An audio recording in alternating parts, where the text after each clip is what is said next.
তো চার নায়কের আপকামিং কিছু মুভি। প্রথমে আসি মেগাস্টার শাকিব খানের কাছে। শাকিব খানের আপকামিং মুভি হচ্ছে বরবাদ, তুফান 2, তুফান 3 এবং আহ, ইয়া আরেকটা রয়েছে শের। এটা আপকামিং মুভি, আরো অনেক রিউমার আছে সেগুলো নিয়ে নেয় বলে তখন এখন শাকিব খানের চ্যাপ্টার ক্লোজ। এবার আসি আফরান নিশোর কাছে। আফরান নিশোর আপকামিং মুভি হচ্ছে দাগি এবং ওসিয়ত। দাগি এবং ওসিয়ত এবং সুরঙ্গ 2। এটা হলো এই 2025 সালের লাইন আপ। এবার দেবের কাছে আসি।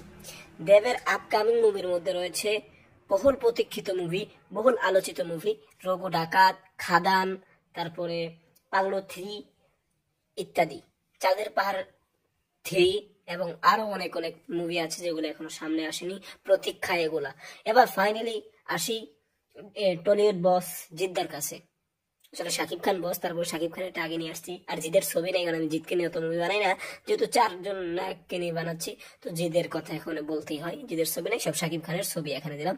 জিদের আপকামিং মুভি হচ্ছে লায়ন 1, লায়ন 2, লায়ন 3, ঠিক আছে। তারপরে রয়েছে বস 3, বহুল প্রতীক্ষিত বস 3 এবং রাবণ 2 এবং আরো অনেকগুলো, তারপরে খাকি দা বেঙ্গল।